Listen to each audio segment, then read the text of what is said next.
Hey guys, this is Brad Krantz. Thanks for joining me. My Wednesday segment here a little bit late. This is going to be posted Thursday today. And usually on Wednesday, I do something regarding personal development.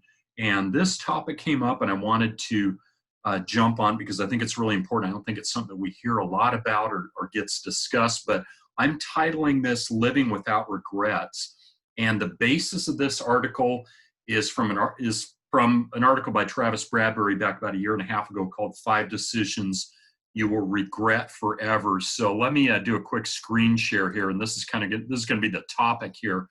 But 5 regrets of the dying. Okay, you want to stop regretting and start dreaming. But I wish I had the courage to live a life true to myself and not to the expectations of others. I wish I hadn't worked so hard. I'm going to talk about that more in depth. I wish I had the courage to express my feelings. And then I wish I had stayed in touch with my friends. And then I wish that I had let myself be happier. And interestingly, we're going to get into this, but how do you live a life without regret? Well, I'm not going to propose that I have all the answers, but I don't. But I want to say, again, at the bottom of this picture says, stop regretting and start dreaming. That's where it really starts. Don't just have a settle for life. I've been there the last year and a half. I've made a lot of decisions, good decisions, connecting with the right people, and started living for my dreams and stop regretting so that I didn't have to look back at, when I'm on my deathbed or whatever and say, gosh, I wish I would have done this and I didn't. So guys, let's move forward with this today. So 5 decisions you'll regret forever. But again, the title here is Living Without Regrets. So there's 5 steps you want to try to avoid. Our days obviously are filled with a constant stream of decisions, right? We get, I say we make like 35,000 thoughts a day or whatever. We have a lot of decisions. Most are mundane, but obviously some are so important that they can haunt you for the rest of your life. And we're going to talk about this a little bit. Buying a new car, you got to decide if you go for leather seats, even though, you can't afford it. Your brain might focus on memories of the wonderful smell, for instance, and the feel of the leather seats in your brother's sports car or whatever. And so you think you should do it. But here's kind of here's the kicker. And I want to bring up a quote by Stephen Covey first too, where he said, I'm not a product of my circumstances. I'm a product of my decisions. And this is going to dovetail into my topic for Monday Morning Leadership this past Monday when I talk about positive attitude, because our attitude really drives our decisions. We're a product of your decisions, but our decisions are really a product in turn of our attitude. So our attitude and how we think is so important on this, guys, and having a positive attitude is even more important. I'm not a product of my circumstances. I'm a product of my decisions. Then I'd have to say those decisions come from a whole host of things. Having a positive mental attitude, getting around the right people, having the right input into your mind, and that so that you make those right decisions. But guys, it all starts again with a dream, and it starts with a positive attitude, how we believe in ourselves. It's so important, guys. This was interesting. A nurse that spent her career as a palliative care nurse worked exclusively with people who were from 3 to 12 months from death. And she made a habit of asking them about their greatest regrets. And she heard the same 5 regrets time and time again. And by studying these regrets and by me sharing them, I hope you can make certain good choices that you don't fall victim to them yourself. And I just want to say, from a personal standpoint, having dealt with and still dealing with stage 4 prostate cancer that I was diagnosed with in January of 2018, life can get short really quick, and it can get real quick too, guys. So you got to realize what's important in your life. You and me don't know how many more days we've got left, month, or years. We just don't. So my message is simply is to don't live a life of regrets. Okay, and here's some of the situations. I'm going to talk about these. First is they wish they hadn't made decisions based on what other people think. Now, how often do we do that? We want to please other people. I don't want to get into my details of how I lived most of my teen and early 20s life, but it wouldn't have been something my mom or dad would be proud of, and my current wife would probably not have. She tells me she wouldn't have dated me knowing what I did, but I was more of a product of the people I hung around, but I made decisions based on, acceptance, trying to, please other people or live to what they wanted to do. But, you can make poor career choices, right? There's too many people, and I've been there myself too, who've studied for a degree they regret, or even spent their lives pursuing a career they regret. And that's really where I found myself, a year and a half ago, is just not really liking where I was at. Ultimately, I said, could I do more? Can I be more? And the answers turned out to be yes. So whether you're seeking, parental approval, if you still got parents around, or pursuing pay and prestige over passion, making poor career choices is a decision that will live with you forever. And I'm going to say again, life's too short to do that, guys.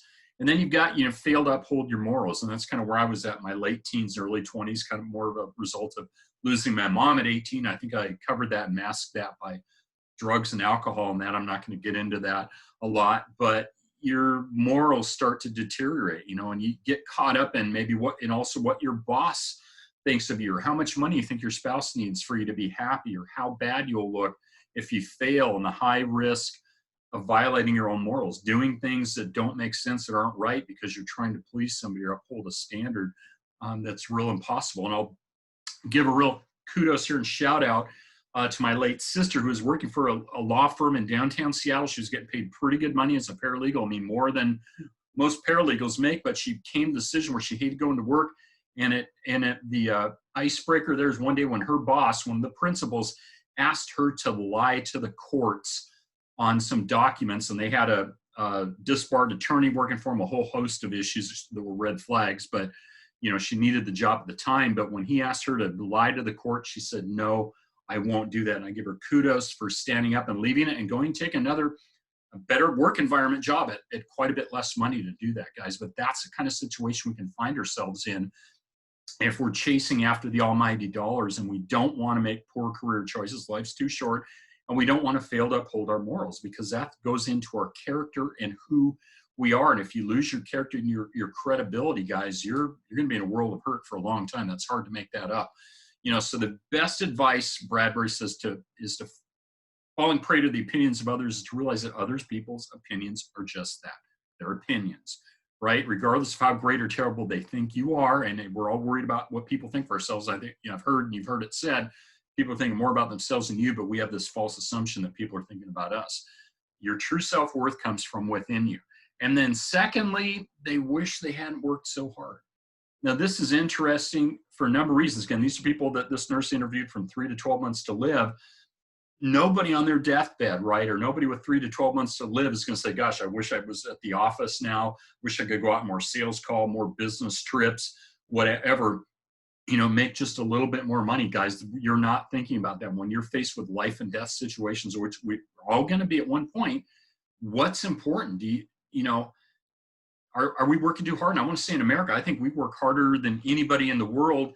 And I'm not saying that as a slam. I'm just saying the amount of hours we put in, the lack of vacations. And I've done it myself, put off taking vacations for 10 years.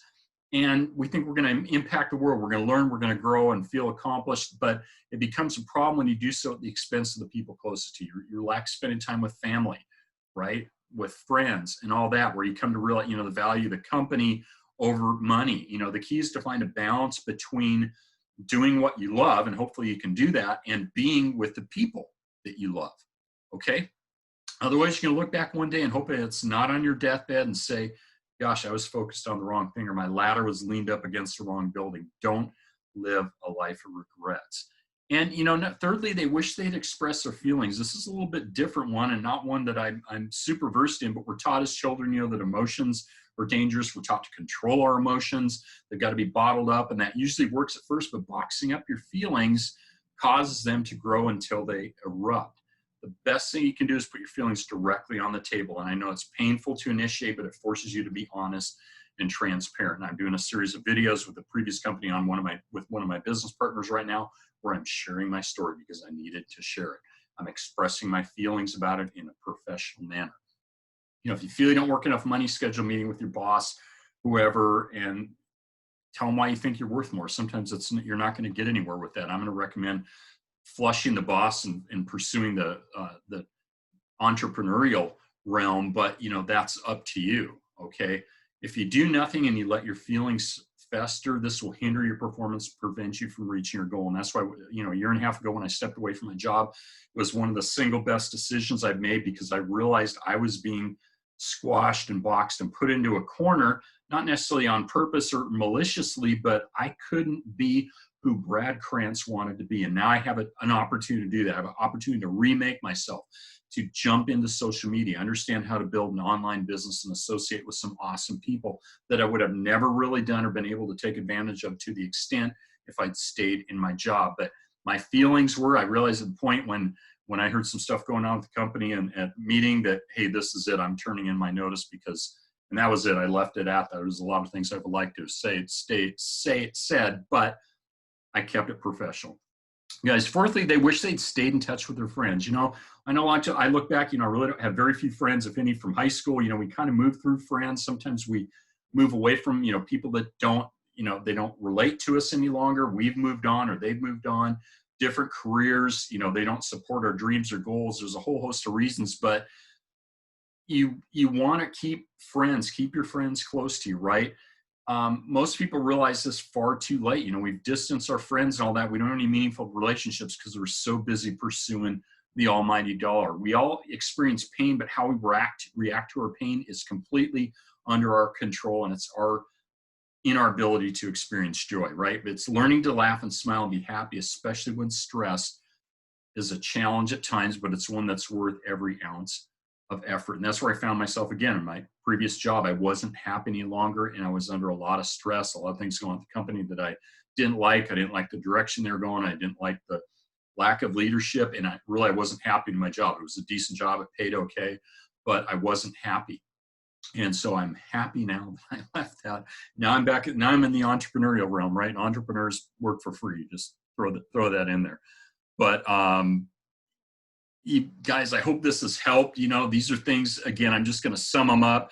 You know, don't make decisions based on what other people think as much as possible. I know sometimes you have to. You got family and all that. They want you to do this. My dad wanted me to work 8 to 5, get a regular job. There was some wisdom to it, but it just wasn't me.